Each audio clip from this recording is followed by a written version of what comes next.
Hey everyone! Before we get started, you need to know about a friend of the show's incredible art. Past and future guest Izzy Fisher has original creations as prints, enamel pins, magnets, tea towels, and stickers. Check them out at untidyvenus.etsy.com. And if that wasn't enough, you can also get paracord bracelets and dog leashes created by also friend of the show, Steve. I currently have in my hallway Cosmo the goat print, a purple star wolf, and unicorns of the world. I have a paracord dog leash, I have an entire set of tie-dye tea towels, and I'm very excited for the enamel pins that will be coming to me very soon. If you go to untidyvenus.etsy.com and you use the promo code HEAMCast, that's HEAMCAST, you'll save 15% off your order. And currently, orders over $35 ship free. Again, that promo code is HEAMCast, save 15%, and she's not a sponsor of the show. I just want you to use that promo code for you to save money and for her to know that I told you she's awesome.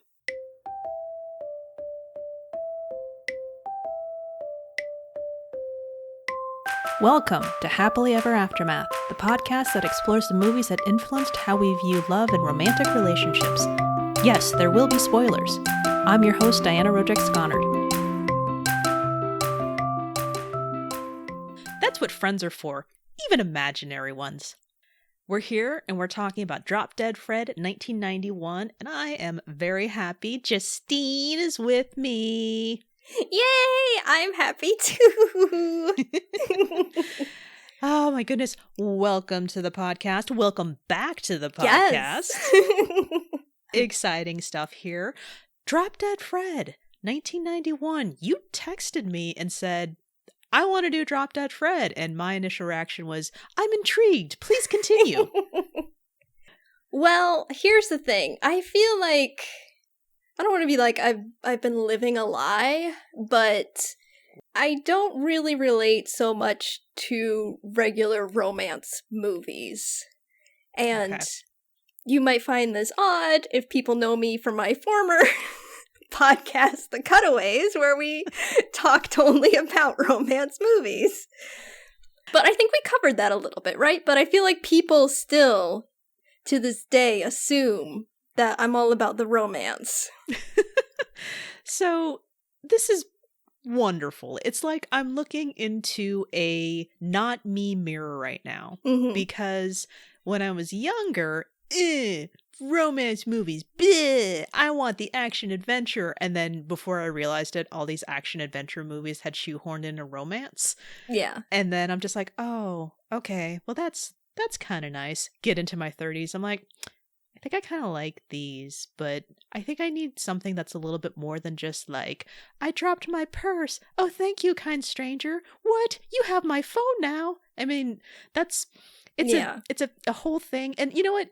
It's fine if it's a good story. So right. I don't, okay. So fraud or not, I condemned your word of fraud. No. But like, see, to me, I relate more to this movie about an imaginary friend than to like that example you gave where it's like, oh, grand gesture. Yeah, that was the one that felt weirdly unrealistic. But no, imaginary friend. Will you get there? Will you tell us about imaginary friends in later moments of the podcast? I won't do that. I didn't have an imaginary friend. This, yeah. And I don't know how deep we want to get into this at the top of your episode because of the reason we had previously discussed why I wanted to talk about this. Besides being a super, super fave of my childhood, I have watched this movie countless thousands of times. My parents had it taped off TV, so yeah. It was one of those. Excellent. Ooh, but important bonus question. Was it taped off and edited or taped off and not edited? You know what's funny? It was taped off of, I think probably they had like an HBO subscription for like a week, so there was no commercials. But there was a point where the tape stopped recording and they had to quickly get it to start again. And it's the exact moment where Fred is sliding down the stairs and hits his crotch. So at that point, even when I watch it now on like DVD or streaming, I'm used to like that sort of like jarring cut moment because that's how I watched it so many times. It's imprinted into your head the same way that banister imprinted into his crotch. Exactly. But I do want to talk to you because your podcast, correct me if I'm wrong, it's about relationships and movies and how we relate to them. Yeah. And I relate to Lizzie in this film for a couple of reasons. Basically, the relationship she has with her mom. It's not the same as I have with my mom. Don't worry, my mom is not completely horrible like this character. But Sure. there are some similarities. And how that controlling relationship led to another controlling relationship in her life. And I was in a controlling relationship for a number of years in my life as well. So it's weird to me, having grown up with this movie and seeing the example of what happens and then have it happen to me. Wow.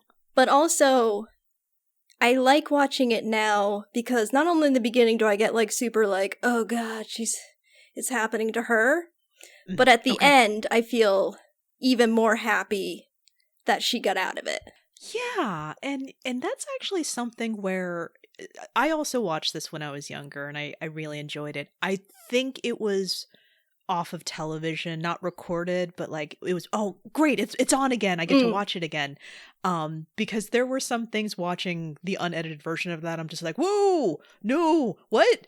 Oh, and we'll get there a little bit later on, but it is like rewatching it now for the podcast. I wasn't really getting a grip on like who is actually the audience for this, because it's very adult. And to be fair, like if you were to go to the basic Disney princess movies, it would get really dark really quick. Like, Cinderella was pretty much made into a servant, and shoved into the attic for years. So it's not like, they would shy away from that. But this particular movie, it's just like very deeply rooted traumatic incidents for a little girl that we're watching. Yeah.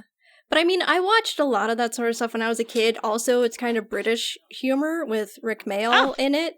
And, if you grew up watching Monty Python as well, it sort of is similar in that aspect too. Fair enough. I missed the Monty Python train. In fact, I almost said Monty Hall train. That's how far I missed it.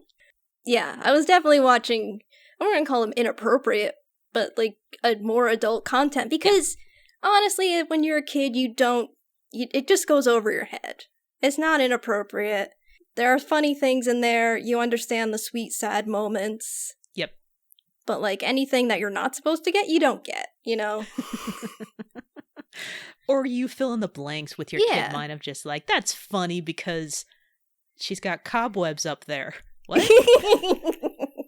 Exactly. It was a good rewatch, by the way. Thank you for giving me the excuse. Anytime. I said, I love it. I feel like maybe it's a cult film now.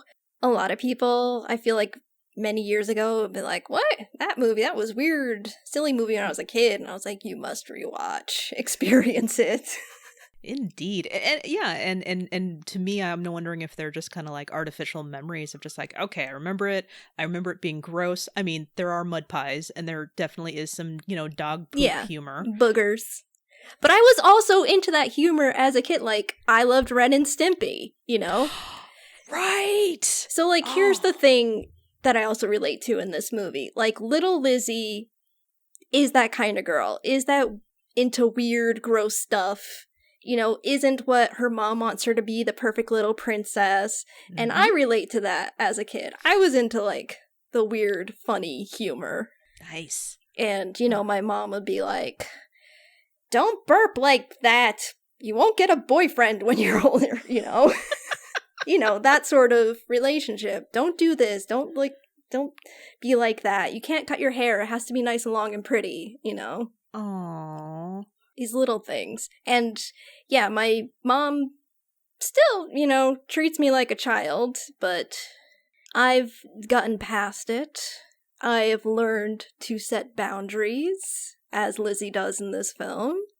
But I mean, some moms are like that, Yeah, I can see that actually, and the different versions of it, because there's always the nice like, oh, you're always going to be my baby, and there's that version of it. But yeah, watching Lizzie's mom was just like incredible whiplash to just, you know, the rest of the movie and how things are, because the very nice beginnings with the animated, you know, drawings of just like the fun evil mother. Yeah, she's just very controlling, and yeah, sometimes my mom can be like that too, where she wants to do something and we say, I can't do that right now. It's just, sometimes she just does not hear that, and it's just like, hey, you have to listen to what we're saying. I'm talking about, you know, me and my sister. My sister's a bit better at that, you know, she's older.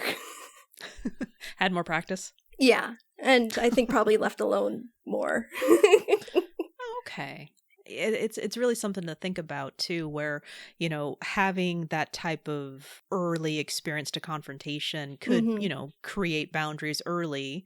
I see that with my husband, where he's like, what, it's, you know, it's just your parents, you know, you say no. And I'm like, you can say no to your parents? Exactly. When they set up that expectation that you can't say no, that becomes your reality. Yep. Oh, yeah. You could see Diana and I have gone to therapy. You mean like just this week? Yeah.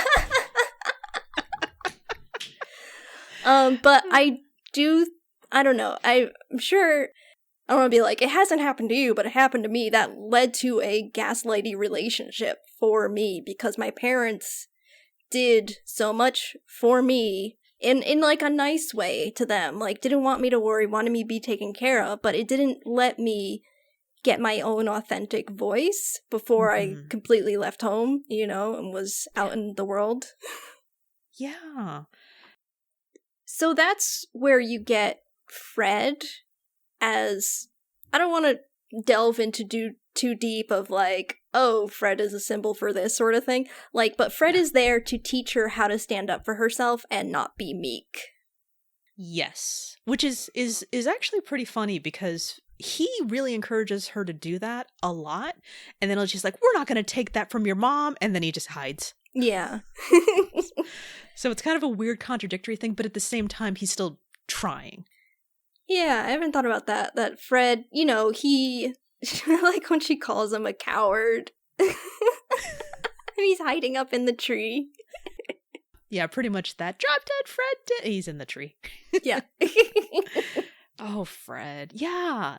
Oh my God. And if you have not seen this movie, I wholeheartedly encourage you to see it. You know, don't just hear the podcast talk about it and just wonder what's up, because this is something where people really need to, you know, see it for themselves to truly appreciate it. And I am also not going to overhype it. It is great, but it is also very juvenile. If you're into that sort of thing. Yeah, in so many ways that may turn people off. And I was very, very, very happy that I'm just like, yeah, it's there, but I'm on board this time.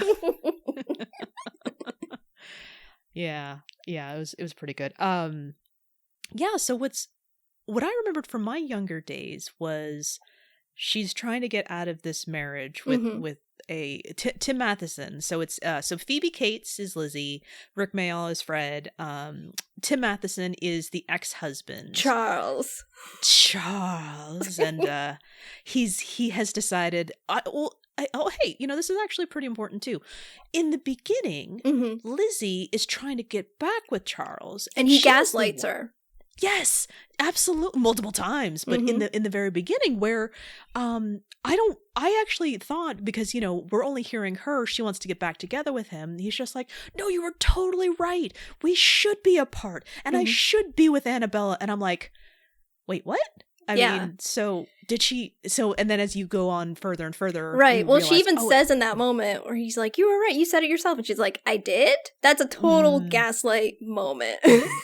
Yeah, exactly. And then there's another scene further on where he like comes back after her, and they're making out, and he calls her Annabella, and she's like, "You just called me Annabella." No, I didn't. And you're watching it in real time. It's one thing to not be there and see it happen. It's another thing to go like, "Holy cow." That's happening for realsies. So yeah, he is I don't even know what to call him except Charles. Charles. Charles. It's just so interesting the like team up dynamic though that happens between the mother and Charles. It's so weird. Mm-hmm.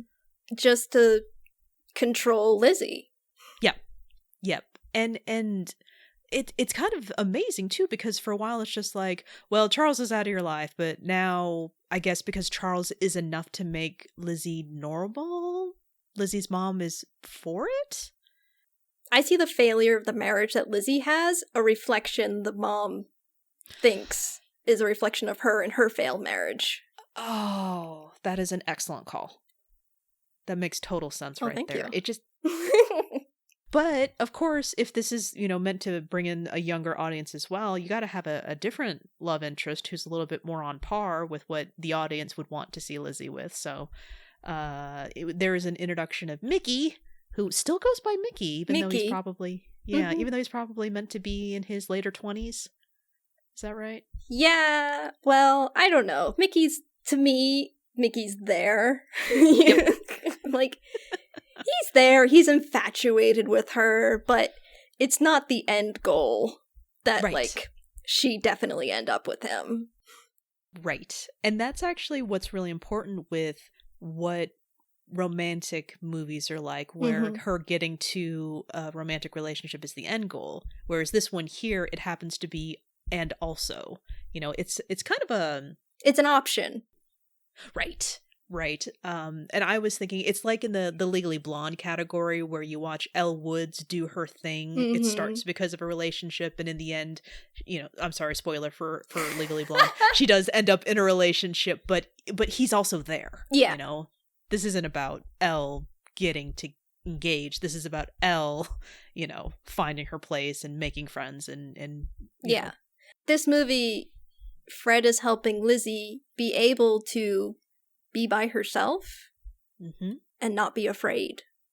It was, again, this movie with mud pies and, cornflake explosions. And at the same time, when you get to Lizzie going through this path of having her imaginary friend come back and teach her lessons about not being afraid, I know that I wasn't close to crying when I was watching this, but rethinking about it and watching Fred have her stand up for herself, I'm just like, it's so beautiful. It really is. At that point, no lie, like, if I'm in love with anybody in this movie, I'm in love with Fred. I think he needs a better delivery system, because if he were... Okay, then again, if I were 5 years old, I think I'd be on board with it.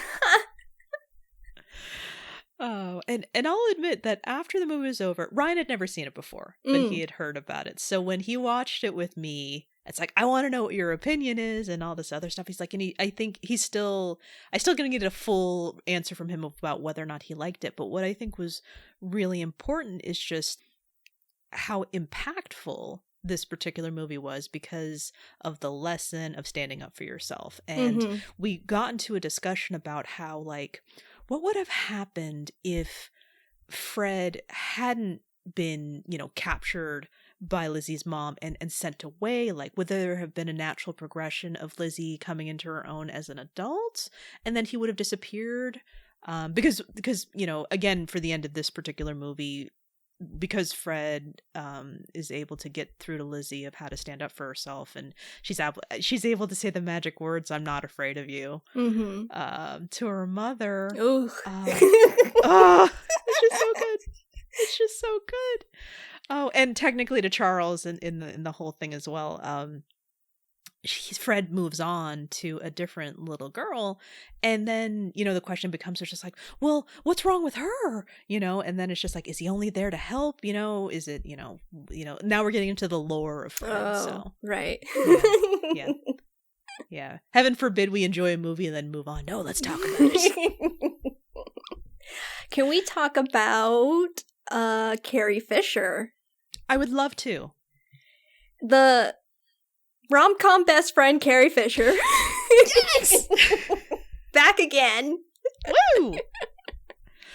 I love her as the rom-com best friend. With, yes. With her own problems, but at the same time being very helpful. Yes. I do like that the best friend, Carrie Fisher's character, says all the things that Lizzie needs to hear.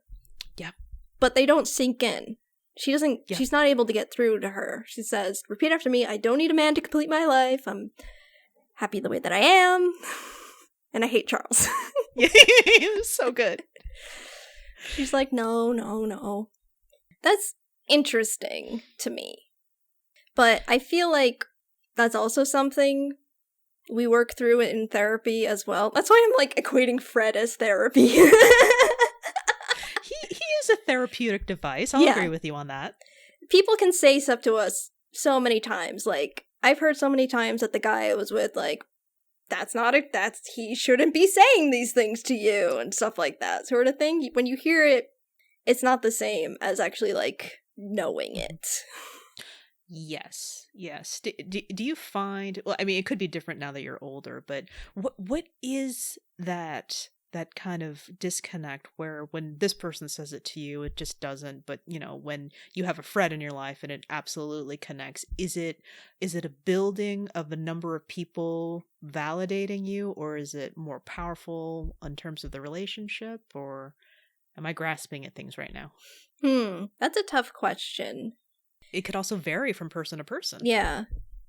I feel like it also helps to have a different relationship with that person. Right.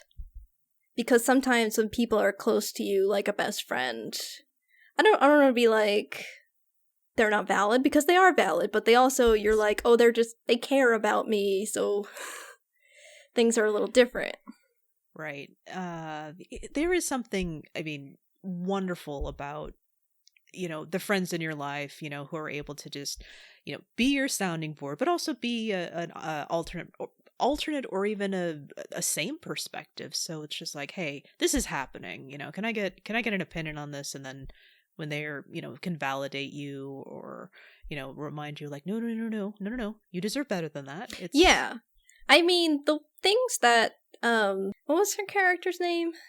Carrie Fisher's character? Janie. The things that Janie said were maybe a little too broad. Mm-hmm. And a little too hokey in the way that she presented it. The whole, like, surround yourself with light. Very mantra-y, and probably that didn't work for Lizzie. And it didn't give her, like, specific examples of, like, your husband is cheating on you. Yep. Underline. Right. That sort of, like, reality-based thing that I think actually, like, Fred brought in. He, like, said, like, oh, he's doing to you what he did with Annabella on the couch, you know? Real moment. Yeah. Again, and going back to, oh god, how funny this movie is, just like, oh my god, you did the things that the pigeons did? And he goes running after the pigeons. Who taught her this? Oh my god, see this movie. Thank you. Please continue, Justine. So cute.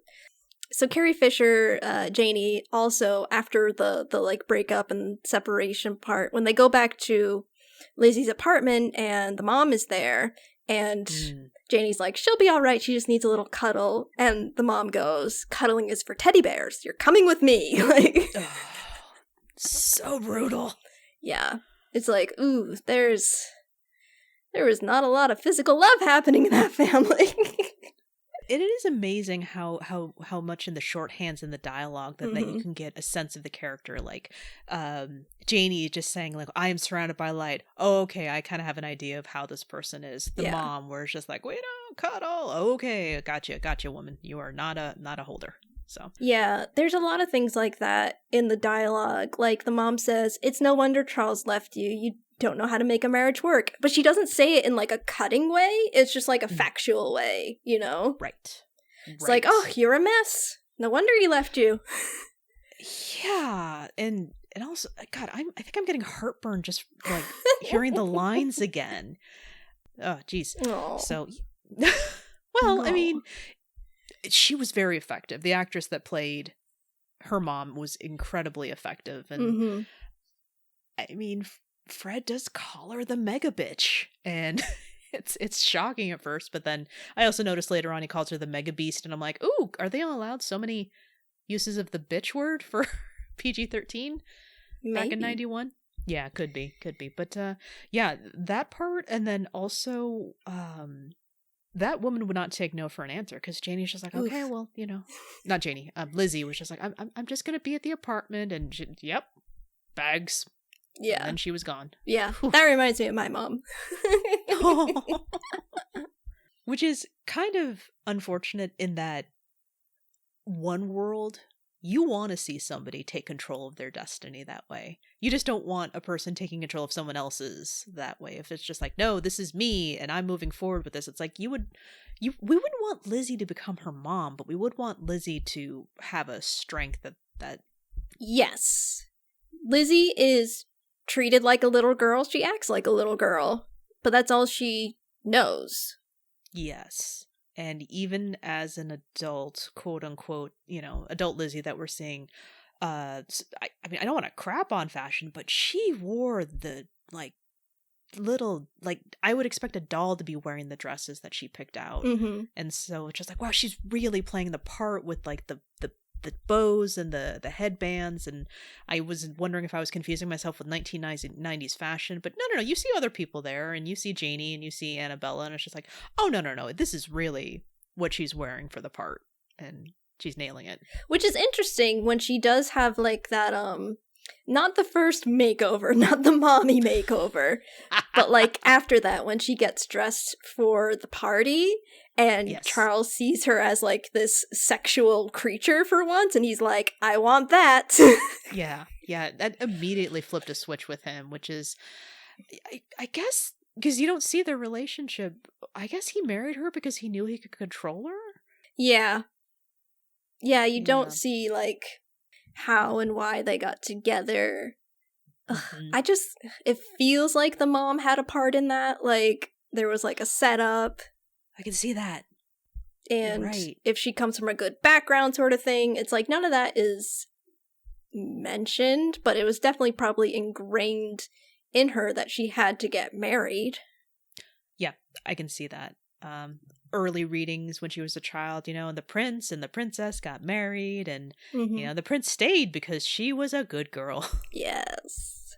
Wow. Yeah. I know. It's so sad, but it is. She overcomes it. That's why I said at the beginning, I was like, it's so sad to watch, but until you get to the end when you're like, yes. I do also think there is another relationship that is in this film, her parents' relationship, which we see when they do flashbacks. He was British? Yes, Nigel. Yeah, Nigel. That's right. Yeah. What were your impressions on their marriage beyond the obvious? It's hard, but you definitely see the dynamic and what little Lizzie can sort of glean from a parental dynamic. Mm-hmm. But her mother is definitely also controlling of him as well, which presumably is why he left. Agreed. There was a brief period where I'm just like, okay, well, I know he leaves, mm-hmm. and of course, in the the all things being equal realm, I'm just like, but why would he leave his daughter? Oh, he had no choice. If he was going to leave, there was no way that she would let him take her. Yeah, and the mom told Lizzie, it was your fault. You're too wild. He left because of you. Yes. And that, again, there's that heartburn again where she said straight up to her face, you were just the child that we had to keep their marriage together. I'm like, whoa, would anyone ever say that to them? Okay. Yeah, it may be a little bit over the top of evil character, but mm-hmm. I mean, it is a fantasy movie. And yet, at the same time, I can believe real people saying that to their kids. The actress plays it really well. Yes, agreed. Dang it. Because she's just exacerbated and just fed up. You gotta behave because bad things will happen. Your mm-hmm. father left and Charles left, and it's all because of your acting out. Mm-hmm. If you were just this way, then you would have it all. Yeah. Yeah. Although I remember the first makeover where she looks exactly like her mom. Oh, you look fabulous. I'm like, wow, it's not even a trace of irony in there. I love it. She means it. But I forgot about the second makeover, which was even better. And she looked really good. Mm-hmm. Good job, Fred, cutting her hair like that. And forcing it to get fixed. So. I wish I cut my own hair. My mom wouldn't. I was not allowed to get a haircut. At all? Until I got my first haircut when I was a high school, I think, sophomore or junior. And, like, I had long hair, like, down to my butt. Did you ever, how were your ponytails? Were they so heavy that, like, ow, my neck? I always had to keep it in braids because it would just get, like, snarled. You know. Oh, jeez. Oh, I mean, I asked that question because that was the case for me. I also had butt hair when I was younger, but in a different realm, but also involving my mother. Mm-hmm. Where when I was in preschool, by the time I made it into kindergarten, my mom got my hair cut, and it was so short. I hated it, and I also had a mullet, and Oof. It was pretty mullety and not the best, so I wouldn't let anyone cut my hair because I'm like, no, you're gonna give me a mullet. So yeah, I didn't have bangs for such a long time because only my mom cut my bangs and she didn't cut them right, so I just thought that like my hair couldn't do bangs until I got my hair like professionally cut. Mothers. And also, we weren't like the oldest sisses, you know, the oldest kids, so they had one to practice on before us. What happened? I don't know. Yeah, I know. The whole thing is just like, I'm the baby. Oh, I mean, if only I could just reap all the benefits and none of the downsides. No, but I mean, it's definitely a lesson, like, you need to give your kids their own bodily autonomy, you know? Yeah. You need to listen to your kids when, I don't know, you can't give them everything that they want, but it's like, what people are saying now, like, you don't have to make your children, like, hug all their relatives if they don't want to hug, you know? Teach them that they can say no, you know? Well, the world is much better now. Well, we can get hugs back in the realm of possibility. That would be a good call. No, in fact, I remember hearing about that and thinking about all of the relatives where I'm just like, oh yeah, you know, hug your uncle, hug your aunt, all this other stuff. And fortunately for me, like, it was okay, but it didn't really process, you know? It's just like, well, this is your relative, so therefore you love them. Okay, hi, nice to meet you, person I love. Yeah. Or like even like kisses on the cheek or whatever, you know. None of that stuff is like asked. It's like, yep. Yeah. No consent. Yep. Oh, and then you just then you end up with a Lizzie where it's just like, yes, mother. And yes, and mother. I mean, we're not talking about like anything dirty, like presumably like, oh, all your relatives are weird, creepy people, but it shouldn't be a given that someone touches your body. Yeah. And when you're young, you can't differentiate relationships like this is the uncle, this is the best friend who you also call uncle, and this is the, you know, all this other stuff too. So and it gets really tangled when you're, you know, 3 years old and then 4 years old. And then when you're 5, it's just like, well, this is just what is. Yeah, exactly. Yep. Oof, we went on a tangent there, but whatever. Well, important tangent. But it's also important and also relevant to just how that young brain is so, you know, it's in the hands of the mega beast. You're gonna end up needing to undo some damage. Yeah. Oh my god. One of the saddest parts to me is when after oh god, just the whole scene where the mom takes Fred away. It's so sad.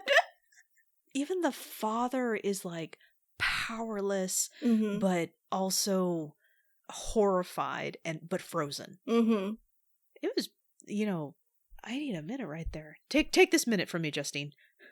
Ugh, I'm just gonna keep talking about it. It's gonna make you sad. Where she says, like, oh, this is what makes you cry? Oh, now I know. Oh my god, you're so right. That was just like, as it was happening in real time, it's just like, oh my god. Mm-hmm. Just like, yeah, this is what makes you cry, and she threatens to put him in the garbage, and that would just kill him. Mm-hmm. He'd get crushed to death. Keep going. I mean, we know this is an imaginary friend, but to Lizzie, this is her real friend who gives her strength.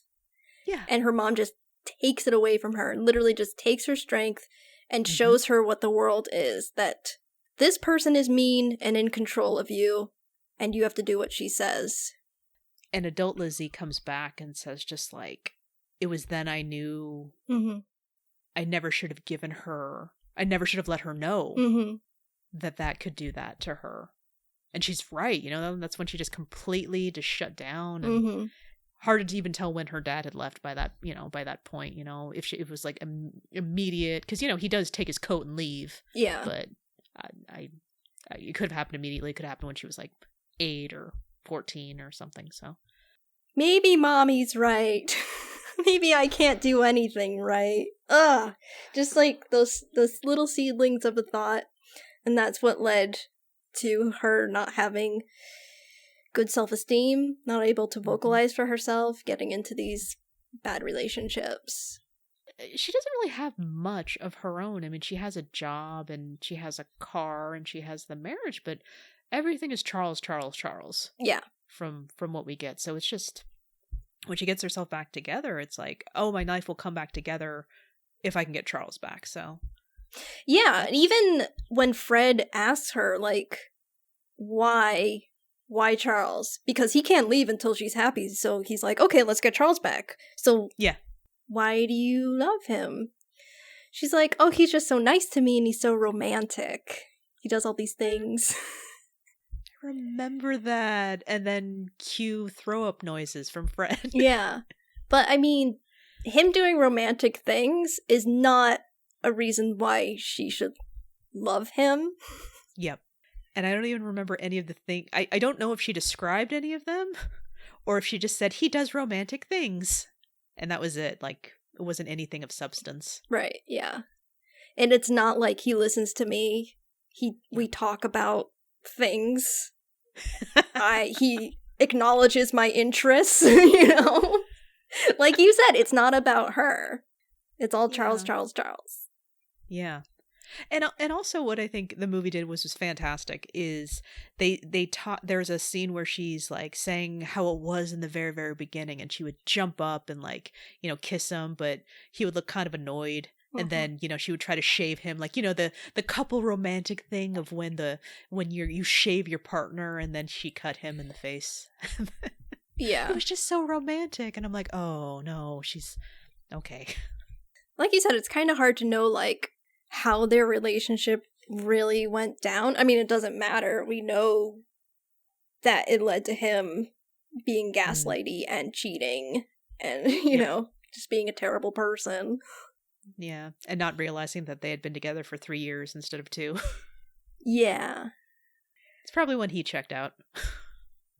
Yeah. Which is Yeah. There's the mall incident, and then after that, everything changes. Yeah, so if I remember correctly, Lizzie goes shopping for a dress, because the plan with Fred is to go to this gala wine tasting thing, because you got to go where Charles is. And they end up in the mall. If you can help me remember, because I can't have a hard time with the timeline. Fred, she actually tries to get Fred to go away. Yeah, this is after the lunch with Mikey. What's his name? Oh yeah, Mickey. Which again, there's so much happening here that Mickey is also there, and I forgot the lunch date, which actually didn't go very well, because she just talked about Charles a lot. And you're right when you said that Mickey was smitten, because he did not care. And then he's just like, oh, okay, well, let's let's talk about that. Let's Yeah, he just goes, I love that about you, to like everything. I don't know if Mickey would be the best relationship for her. That's a different conversation. Yeah, I'm like, I just put, he's there. He's a childhood friend. He's there. I don't really care about it. But they get kicked out. And so she starts being angry at Fred in the mall, screaming to herself. And so he becomes the person playing the violin, who then she violently attacks with her purse, which gets her arrested by security. So now Mommy takes over, gets psychiatric treatment for the imaginary friend syndrome. Yes, it's all coming back to me now. Which is, I know, probably not factual in how it could happen because Lizzie is an adult. Yes. Although now I'm starting to wonder about that whole thing going on now with the Britney Spears conservatorship. Yeah. I haven't dove into that, so I'll put a pin in that. No, I feel like there could have been something, it wouldn't have happened that same day sort of thing, but this is a movie. There you go. Yes. This is a movie, but yes, I'm sure like a psychotic break would have put a flag in that. There would have been sort of evaluations, maybe a police record, and then court decided that the mom would take over Lizzie's health and safety as being her only relative.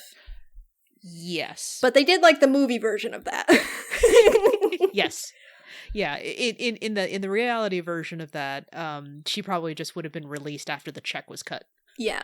To pay back the person she broke their violin. Yeah, because like Lizzie is an adult, you know. Mm-hmm. Mm-hmm. It's not. They go to a treatment facility for children. To hilarious consequences of getting to meet other imaginary friends. Yes, which is actually pretty fun. Yeah. So now they're armed with pills and a karate nurse. And Lizzie is just trapped at home. Yeah. Yeah, she's forced to eat her vegetables and... Ugh, what a lovely piece of broccoli. But she does have to get to the gala. Yeah, I know we talked about this all in different order, but that doesn't matter. Doesn't, no, because this is like how quickly, we had something to talk about. Mm-hmm. So in order, out of order. It's all relevant. And clearly, these are just plot points, that's not adding anything except for, I will say, and I'll save it the 3 full sentences I could talk about Mickey and Lizzie's relationship, but like, it is important to note that he went back for her dress. There was a whole spaghetti throwing scene with their date, and he was having a grand old time with her, but I will give him props for coming back and trying to get her dress back and not really taking her mother's no for an answer. Yeah. I mean, she does need someone like Mickey in her life that is like, yeah, let's do fun stuff. Let's get crazy. Let's stop being repressed by our mothers. But like Mickey himself, probably not the guy because he's just like obsessed with her. Like everything you do is fun. Yeah. No, that's not. No, don't. Mm-mm. No, don't. Even she didn't want to do that, but you're into it, so that's flattering. Yeah. So yeah, Charles comes back into her life now. He's armed with the pills, but she wants the thing. That's what she thinks will make her happy is having Charles back. So she's willing to push Fred out. And I love that whole line of like, if you're so happy, what am I still doing here? Yeah, and that's beautiful plot point, and just yes, if the whole idea behind it is for him to help her, she clearly still needs help. She's just in denial about it. Mm-hmm. This is what I wanted. I've gotten what I wanted. It's like every Pixar movie. Where they go, no, that's not the thing you actually need. So getting back to the gala itself and my earlier comment about I don't remember certain things. Did you remember when they're at the gala and Fred manages to take off that waiter's toga in one swoop? Mm-hmm. Oh, no. I have no memory of that whatsoever. Oh, that wasn't in your tape version of it? It wasn't, and it floored me, and I'm like, oh god, Children's movie? Man bottom. Naked man bottom. Full on. Yeah, and he did a good job of not dropping the tray. Yeah. Yeah, he didn't drop the tray. He hunched over to hide his valuables. That's the kind of man you want serving wine and fruit. Movie point aside, why wasn't he allowed to wear anything under the toga? You know, you can't have those pesky panty lines and on a toga. Just destroys the illusion. I know. Got it.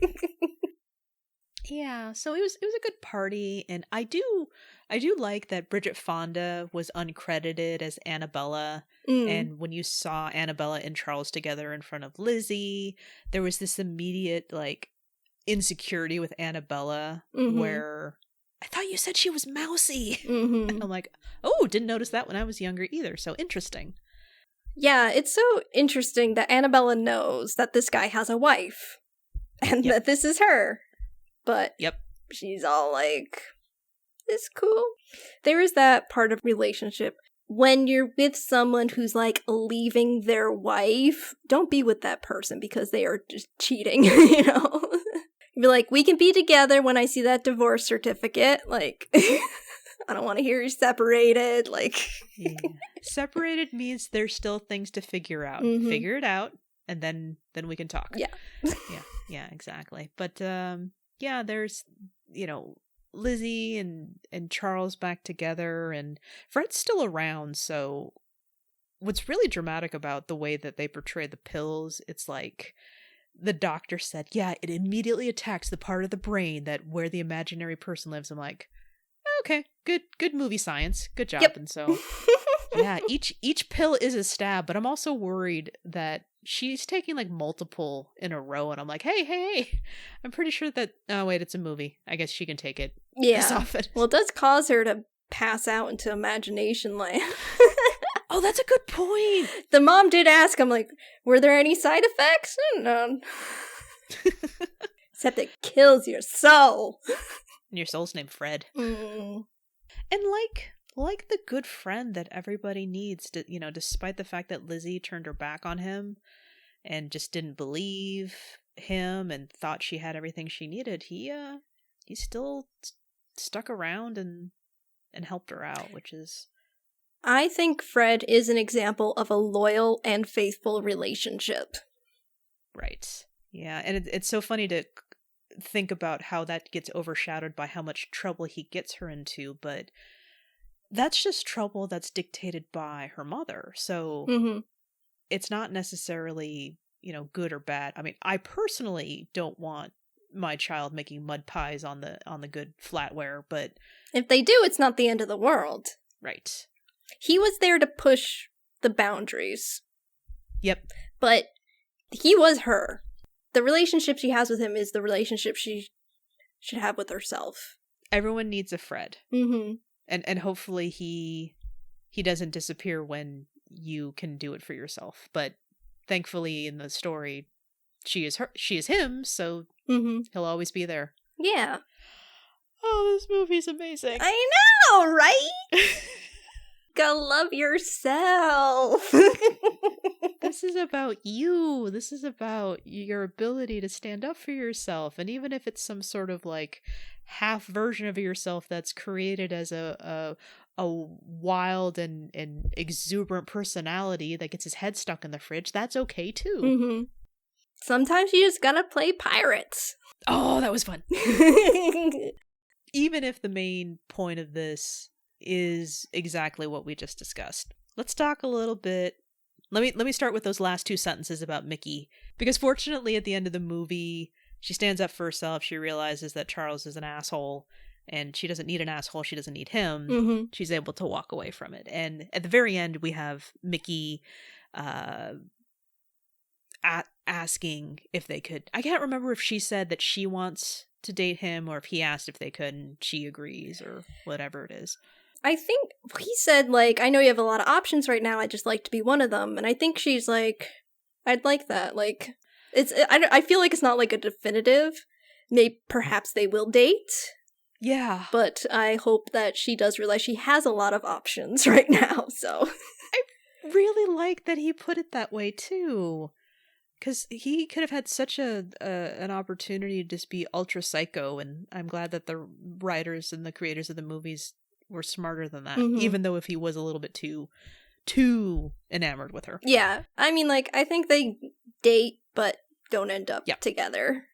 And I agree with you. He was smitten from when they were part of it, because she was even saying, I need to get to this gala, hop in my truck, you know? Kind of like with Fred, it's like, hey, this is counter to what I think is best, but I'm on board with you for this because it's you. So yeah, I like that.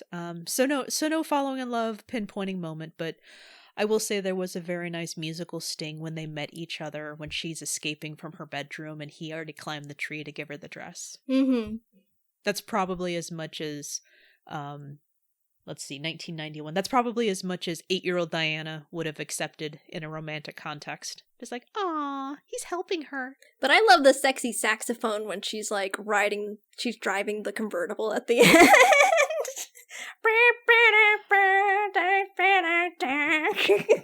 That is a satisfying moment too. No, that is beautiful. I'll see your wonderful tree moment and I'll raise you sexy saxophone with a convertible. Yes. That's the girl I want to be. All right. She's in her convertible. She has confronted her probably soon to be ex-husband. Or not. I'll let you I think she stole the convertible from him. She's like, I probably put money down on this. This is mine. Okay, that really matters, because when you mentioned that, I was thinking about it when I watched it. I'm like, where did she get this? I mean, he works for... Yeah, that probably was his, and you're right. Yeah, no, you're right. You know what? Little backstory right now. I'm willing to wager that it's in her name because he probably has such shitty credit. Yep. And it's in her name. Totally. So she's like, yep, this is totally mine. The apartment's probably hers. Like, Totally, because he didn't try to keep it, although I would imagine he would have tried, but she was there and he was gone, and it's probably her apartment. Yep, she keeps the apartment. He gets she kicks him the hell out. Yeah, but I would move if I was her, though, because, a lot of bad memories, a lot of bad juju in that place. Oh, exactly. Fresh start, and also making sure that he can't find you, sort of thing. Also a good call. No, I like that too. Yeah. So Janie needs a new house. You can move in with Janie for a hot minute. Oh, there it is. Like how many zeros were on that check? No, I like that too. I like that. Janie and her, they go new home shopping together. Totally. That's gonna be in her immediate future. Yep. Okay, so I like that. Mickey's a possibility, but do you have any other things in you swimming around, or is she just going to be putting her life back on track? Hopefully she'll be just focusing on herself. I know she'll always have her mother, so I think her boundaries will be tested in the future. But since Fred is a part of her, I think she has it in her to stand up for herself. Thank you, Drop Dead Fred. Yes! Janie's words, but I think it applies to everybody. Yeah. No, I like that too. 8-year-old me wants to say, it works out with Mickey, but adult me is like, he's an opportunity for her to have a good time. And if something can grow, that's great. But if she doesn't need him, and there is something to be said about how Drop Dead Fred makes a reappearance, and it's Mickey's daughter that needs it. But I for a brief minute I was worried about her, but I'm just like, well, her parents are going through a divorce, so she needs help. It doesn't have to, you don't have to have the mega beast to be your mother for a kid to need help. So yeah, I'm not too concerned. But I see good things for moving into her 30s, Lizzie. Yay! Oh, this was such a good one. Thank you so much. I loved being able to do this with you, because you're awesome. So sweet. Oh my goodness. Okay, so where can people find more of your awesomeness with your podcast? Okay, so I'm a co-host of Pod Appétit Gourmet Takes, where me and my 3 other co-hosts discuss all things food media, we're about to embark on a bit of a March Madness, so I'm not sure what we're going to be covering. We're wrapping up Great British Bake Off right now, so the future is untold right now for us.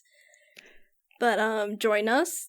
Follow us on social media. Our Twitter is great because there's lots of fun food memes. It's at pod_appétit. And yeah, we're just available everywhere. And I am a subscriber, and I'll tell you that as someone who has seen none of the Great British Baking Show, I still enjoy the rapport you have with you and your co-hosts, and I encourage everyone to check it out. Everybody eats.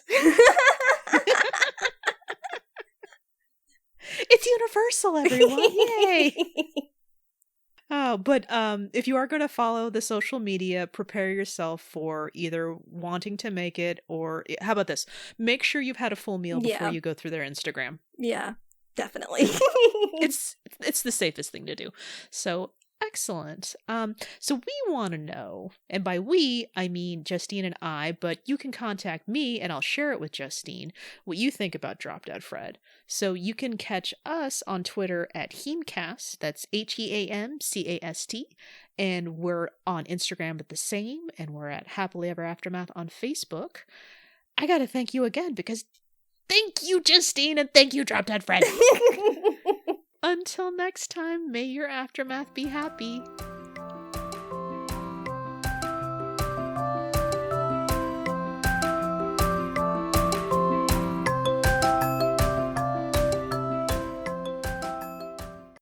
Okay, let's get ourselves moving then. Okay. Mm-hmm. So I'm going to start with a quote, and then I'm going to introduce you. I'm going to ask, did you hear that? Yeah. Was it the pups? Yeah, it was the pups. Ryan! You should keep that in.